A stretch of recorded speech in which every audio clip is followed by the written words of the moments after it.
L'affaire Nasser-Al-Djen, le scandale Nasser-Al-Djen. Nasser-Al-Djen est une énigme, on a fait de lui un mythe. Mais en réalité, derrière ce mythe, il y a des réalités, il y a une réalité surtout et une vérité que le régime algérien ne veut pas avouer. C'est l'échec profond d'un plan qui a été élaboré à la fin de l'année 2020. Ce plan devait permettre au duo Tebboune et Chengueleha de se doter d'une infrastructure sécuritaire et militaire qui leur permettrait d'asseoir leur pouvoir sur le pays. Ce sont ces officiers qui ont permis au système Tebboune et Chengueleha de survivre au Hirak, de survivre à l'opposition. On a appelé Nasser-Al-Djen, on a appelé Hossein Boulahia, Hossein Hamid, qui vivait aussi en Espagne. Un certain nombre d'officiers qui ont servi durant les années 90 dans le contre-terrorisme, dans le renseignement militaire. On a créé ensuite, avec le retour de Nozar, début de l'année 2021, le plan a été élaboré. C'est de créer des aigles, qui sont tous des anciens des années 90,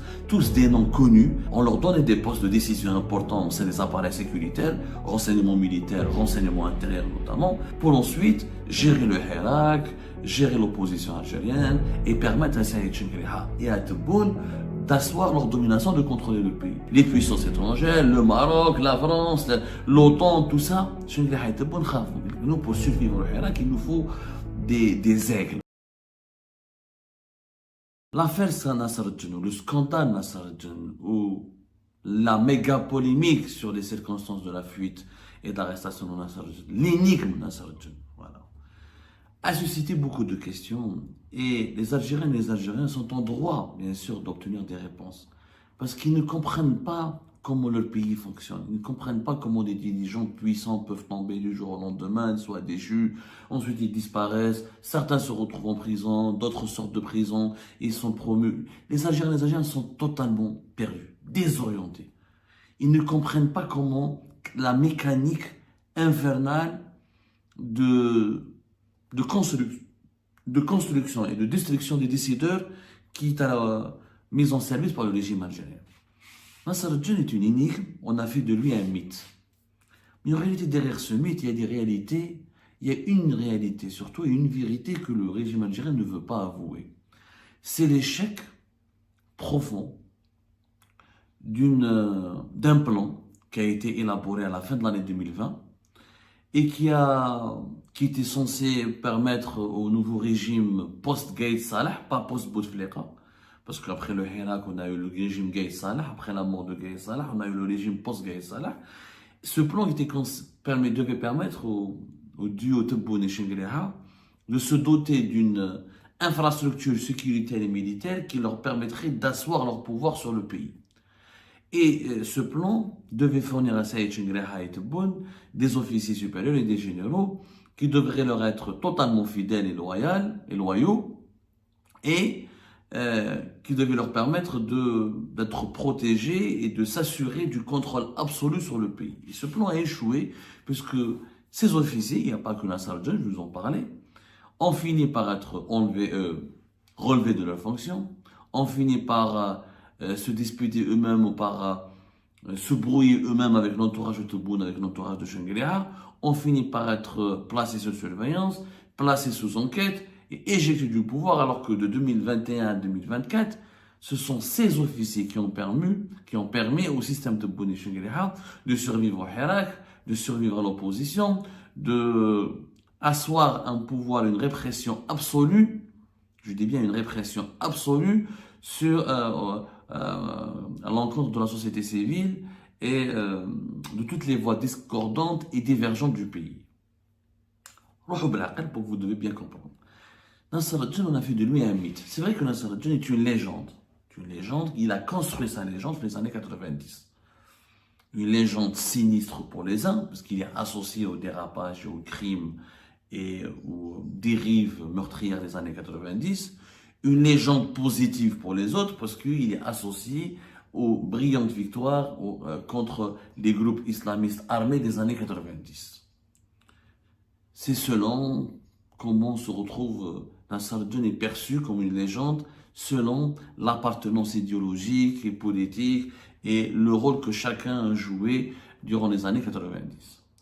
Mais cette légende, elle est devenue un mythe de façon exagérée. Nasser-Al-Djen a été mythifié après 2020, pas avant 2020. Il faut savoir que Nasser Kitame, c'est un homme normal. C'est un brillant officier des services de l'enseignement militaire et du contre-terrorisme algérien. Il n'y a pas que lui, on a des dizaines, voire des centaines, bon, pour ne pas dire même des milliers. Beaucoup sont morts, ils ont disparu, on n'a jamais parlé d'eux, on n'aura jamais rendu hommage. D'autres sont encore en vie, mais ils ont perdu tout contact avec le pouvoir. Le pouvoir les a exclus parce qu'ils se sont, à la fin des années 90, ils se sont rebellés, révoltés, ils ont découvert des choses, ou ils ont réclamé des droits, ou ils ont voulu, après la décennie noire, et certains ont été traumatisés, certains ont été perturbés psychologiquement, psychiquement pour toujours, d'autres ils ont réclamé des changements, une autre façon de gouverner le pays, et le régime s'est débarrassé d'eux. Nasser al-Din, lorsque la crise politique de 2019 éclate en Algérie, il n'était pas en Algérie, il était en Espagne. Nasser al-Din, derrière ce mythe, cet officier avec lequel, ce général qui a été utilisé pour terrifier l'opposition à la société civile et organiser les élections présidentielles anticipées et imposer la domination totale du régime Tebboune, il y a un homme qui était un homme simple. Il était à la retraite, une sorte de retraite anticipée, on va dire, juste après l'emprisonnement du général Hassan en 2015 et la restructuration du DRS entre 2013 et 2015 et le départ à la retraite du général Tawfiq en septembre 2015. Avant la crise politique de 2019, Nasser al-Din, entre 2018 et 2019, il s'est installé en Espagne. Il avait un bar, restaurant dans les environs de Barcelone. Il avait un bien immobilier. Il s'était installé en Espagne, il ne pensait jamais revenir. Avant la crise, c'est-à-dire que c'est la crise, Nasser al-Din est revenu et devenu ce que nous connaissons aujourd'hui. Ça, les Algériens ne le savent pas, c'est pour ça qu'on a décidé de vous le raconter. C'est que Nasser al-Din est devenu ce qu'il est devenu grâce ou à cause de la crise politique de 2019. Et en 2018 et en 2019, Nasser al-Din n'aurait jamais pensé revenir. Il a fait un petit investissement en Espagne, il a fait... est-ce qu'il avait une résidence espagnole? Je ne saurais pas vous le dire, je n'ai pas pu... C'est éventuellement, il était résident en Espagne, comme éventuellement, on n'a pas eu le temps de le faire. Pourquoi? Parce qu'en Espagne, une fois qu'on achète un bien immobilier, il faut accomplir un certain nombre de démarches pour obtenir une carte de résidence. En tout cas, il a voulu et s'est installé en Espagne. Pas que lui, un autre de ses collègues, Hossein Boulahia, Hossein Hamid, qui était un ancien de l'enseignement militaire et contre-terrorisme, très connu, qui a aussi... il n'est pas aussi légendaire que Nasser al-Din, mais il avait sa propre légende au sein du milieu sécuritaire algérien. Donc, le Hirak se produit, Nasser al-Din, à l'époque, dans son fort intérêt, il dit heureusement que je suis là en Espagne, parce que Gaï Salah a commencé à emprisonner, à éliminer tout le clan Tawfiq et tout, parce que Gaï Salah avait un objectif depuis 2015. Il n'a jamais, Gaï Salah a compris que depuis 2015, enfin, il s'est assigné comme mission depuis 2015 de mettre tous les officiers ayant fidèlement servi Tawfiq du DL, ayant occupé des fonctions importantes, ou ayant eu une influence importante, ou qui ont eu une certaine notoriété importante au sein du DRS de Tawfiq, il a tous voulu les arrêter, les mettre sous enquête, ou à la retraite anticipée, les surveiller de près, parce qu'il pensait, d'ailleurs à juste titre, Gaï Salah et le clan Tawfiq, ça n'a jamais été une lune de miel. Gaï Salah a toujours pensé que Tawfiq et son clan et ses officiers qui l'ont servi fidèlement, ou les anciens du DRS, seraient pour lui un ennemi redoutable, parce qu'il ne voudrait jamais qu'il ait un pouvoir absolu sur l'institution militaire. Le DRS a toujours, avec les tâches, a toujours pas obligé l'état-major de l'armée à partager le pouvoir, a toujours obligé l'état-major de l'armée de dépendre de lui. Il a toujours été l'équivalent du chef d'état-major de l'armée. Donc, Mohamed Gaï Salah voulait éliminer le DRS pour qu'il n'ait qu'un seul vis-à-vis, pour que le pouvoir ne soit qu'entre ses mains et les mains d'Abdelaziz Bouteflika, assurant ainsi le passage forcé du 4e mandat et le règne tranquille d'un régime algérien reconfiguré avec uniquement une présidence forte et un chef d'état-major puissant. Donc, Gaï Salah en 2019, quand il a pris les rênes du pays, il s'est attaqué à Manajbal, il s'est attaqué à Tawfiq. Donc, il n'aurait pas raté Nasser al-Din si Nasser al-Din était sur place, parce qu'il aurait considéré que Nasser al-Din comme étant un élément perturbateur qui pourrait peut-être l'empêcher de prendre le contrôle du pays, étant donné ses incohérences et son passé célèbre et ses faits d'armes à l'époque du DRS du général Tawfiq. où je rappelle que le contre-terrorisme et les unités d'élite du contre-terrorisme et le renseignement militaire étaient placés sous l'égide de l'autorité du général de Gaulle durant les années 90 jusqu'à 2015, jusqu'à 2013, date du début de la restructuration du DNS. Une fois que Gaye Salah soit mort, tout a changé. Nasser al-Djinn, sa vie a changé à partir de décembre 2019. Et surtout, quand Saïd Chengraiha prend le pouvoir à la tête de l'État, à la tête de l'État-major, Saïd Chengraiha comprend vite, et son entourage lui explique cela, que s'il veut prendre le pouvoir et se débarrasser, neutraliser le clan Gaïd Salah, que Gaïd Salah a laissé derrière lui, il fallait dégaïdiser l'armée, c'est-à-dire éliminer tout le groupe de Gaïd Salah, tous les acolytes et les collaborateurs et les partisans de Gaïd Salah, pour imposer son propre pouvoir. Et pour cela, il lui fallait une alliance avec les anciens ennemis de Gaye Salah, qui sont Général Toufir et Khaled Nazar. Une fois que Khaled Nazar revient en Algérie en décembre 2020, c'est là où Nasser al-Djinn a été rappelé pour lui demander de revenir. On a appelé Nasser al-Djinn, on a appelé Hossein Boulahia, Hossein Hamid, qui vivait aussi en Espagne, un certain nombre d'officiers qui ont servi durant les années 90 dans le contre-terrorisme, dans le renseignement militaire, et qui ont été mis à la retraite à partir de 2013-2014, et qui ont été mis à l'écart 2015, et qui ont été forcés de quitter le pays pour fuir l'éventuelle colère ou l'éventuelle poussée fiévreuse de la vengeance de Gaye Salah, ont été tous rappelés. Parmi les plus célèbres, Hossein Boulahia et Nasser al-Djinn, en troisième lieu, le colonel Mouad, qui s'appelle Souagui Serguine, qui a fait de la prison en 2019 dans une affaire totalement différente complètement différente du sujet que nous abordons aujourd'hui. On en a déjà parlé, une affaire qui concerne supposée affaire de corruption que Gaye Salah avait décidé, dans laquelle Gaye Salah avait décidé de sévir contre le colonel Bob, qui était le patron de la DCSA, entre l'année 2019. C'est une affaire qui est liée au FLN, aux des élections, la nomination de Djemei. À l'époque, en 2019, c'était le nouveau patron du FLN. On avait soupçonné le patron du FLN d'avoir corrompu un certain nombre d'officiers du renseignement militaire pour arriver à ce poste-là. Le colonel Mouad était en prison de Blida, puissant militaire de Blida. Avec Fouad Boukhari, celui qui est devenu plus tard le procureur principal du tribunal militaire de Blida. Tous ces gens-là, à la mort de Gaye Salah, sont revenus en force. Parce que Chengraiha les a tous récupérés. Et on a créé ensuite, avec le retour de Nazar, début de l'année 2021, le plan a été élaboré. Qu'est-ce que c'est que ce plan? C'est de créer des aigles, qui est Soqor. Mahna Djebbar, on lui a demandé, voilà, il a été réhabilité, et Mahna Djebbar devait revenir au sein des services secrets.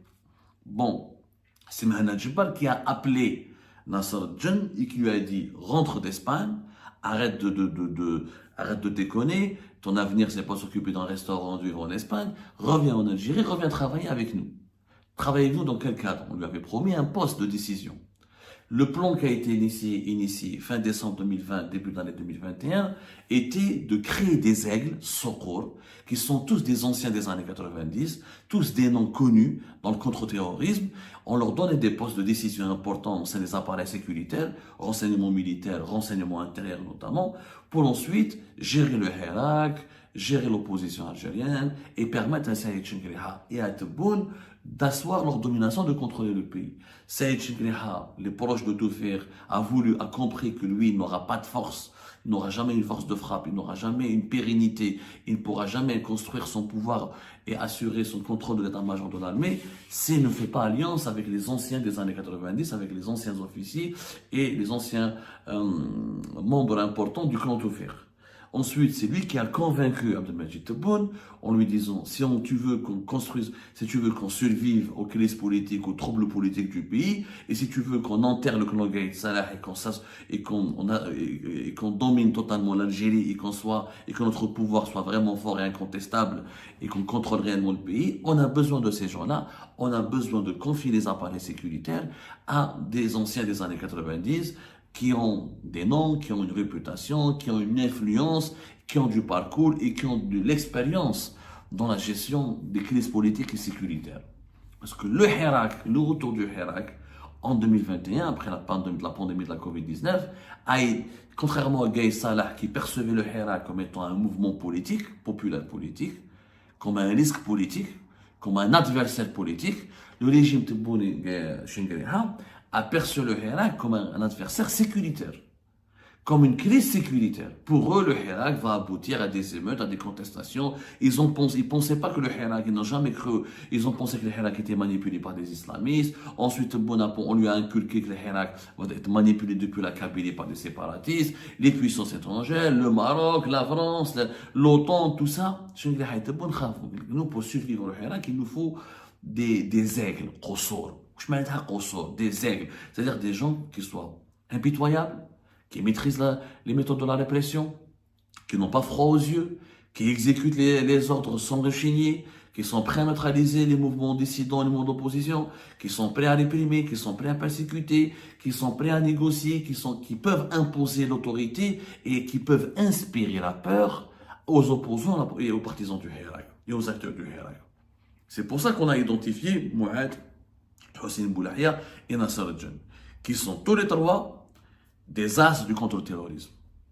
Tous les trois des expérimentés et des personnalités militaires qui ont une autorité et une influence, surtout Nasser al-Jan, Hossein Boulahia, Nasser al-Jan au premier degré, Nasser Boulahia au deuxième degré, Mouad au troisième degré. Ces trois ont commencé à revenir et tous les trois ont commencé à ramener leurs proches. Mohamed Jebbar prend la DJLS. Mohamed Jebbar devait prendre l'enseignement intérieur. Tebboune a dit non, parce que Boualam et son entourage lui ont dit fais attention quand même. Celui-là, un ancien de Toufir, c'est les réhabiliter rapidement, il pourra nous jouer des tours. Ils lui ont pas fait confiance rapidement, donc ils lui ont créé un service de l'enseignement taillé sur mesure pour lui, la Direction générale de la lutte contre la subversion, en novembre 2021. Nasser al-Jan, on lui a donné Antar. La même chose, vers novembre 2021. Mouad, une fois, il a travaillé, le colonel Mouad, avec Mohamed Jebbar. Ensuite, le plan a commencé à se structurer. Hossein Boulahia, qui devait prendre un poste important au niveau de la DCSA, Kif Tebboune et son entourage se sont beaucoup méfiés de lui, parce que l'entourage de Tebboune n'a pas accepté facilement le retour de ses officiers célèbres ou tristement célèbres ou qui inspirent vraiment la peur, les officiers du contre-terrorisme des années 90.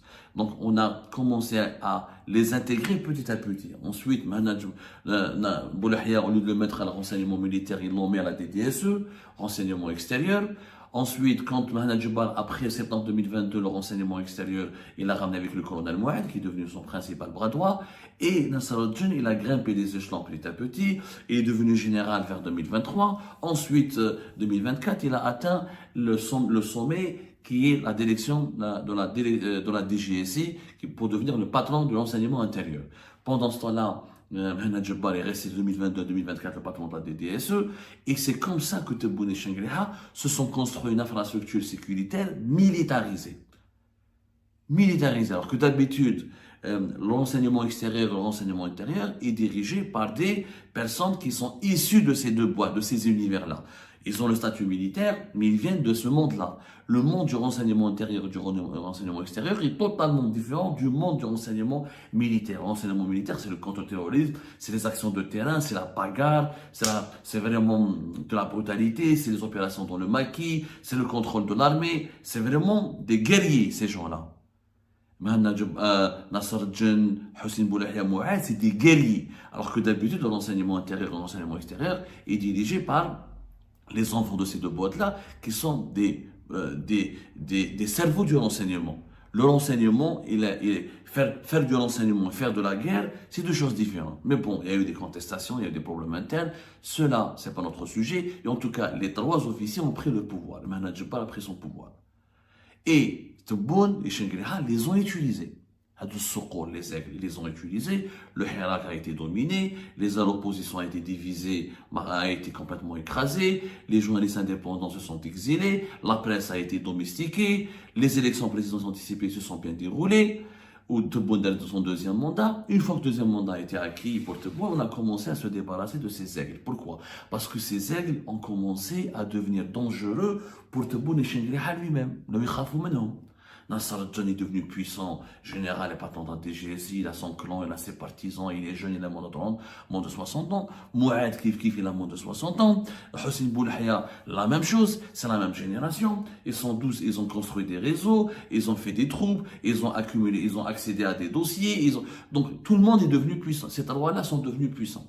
Donc, après les avoir utilisés pour réprimer et persécuter, et pour asseoir leur domination sur le pays, on a voulu les éliminer. Nazar Met, qui était l'un de leurs partisans et leurs parrains, tout faire, il est à la retraite, il est très âgé. On a préféré ramener le général Hassan, qui est intellectuel, plus instruit, plus civilisé, moins guerrier, moins brutal, à la place de Nasser al-Jan. On a éliminé le colonel Mouad, parce que l'entourage de Tebboune ne l'a jamais aimé, et lui, il est impliqué aussi, il faut le dire, dans pas mal de conneries, dans pas mal de dérives, etc.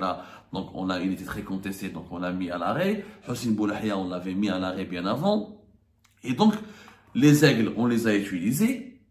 On s'en est servi pour faire de la chasse à l'opposant, la chasse aux démocrates, la chasse aux hirakistes, la chasse à toutes les voix contestataires. Ensuite, on les a jetés. Mais quand on a commencé à les jeter, le malaise est né. Parce que les aigles, ils ont compris qu'ils se sont fait avoir. Nasser, quelqu'un espagnol, il a travaillé comme un chien, comme un esclave pour Tebboune et Shengriha, et à la fin, on a voulu le mettre en prison.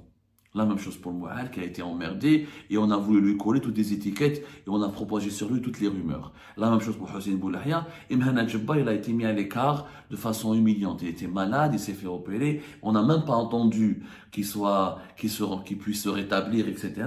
Le jour, dès que le deuxième mandat de Tebboune a été acté, Tebboune a mis l'un de ses nouveaux éléments de son clan, général Sadr, où la cérémonie de passation de consigne, malade comme ça, parce qu'il venait d'être opéré, etc., était humiliante pour lui.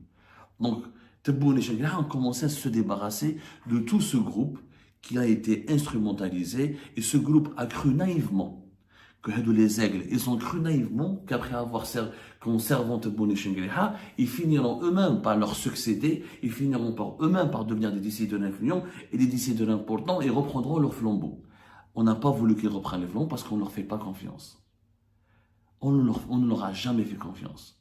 Vu leur influence, vu leur passé, vu leur caractère, vu leur âge, les Tebboune et Shengriha, ils se sont dit, ben ceux-là, ils vont nous bouffer, nous on est âgés, on est vieux, ils vont essayer de nous, après avoir dominé tous les opposants et le hirak, etc., après avoir éliminé toute l'opposition, après avoir imposé le contrôle du pays, ils voudront maintenant nous renverser, on leur fait pas confiance, ils ont commencé à les éliminer.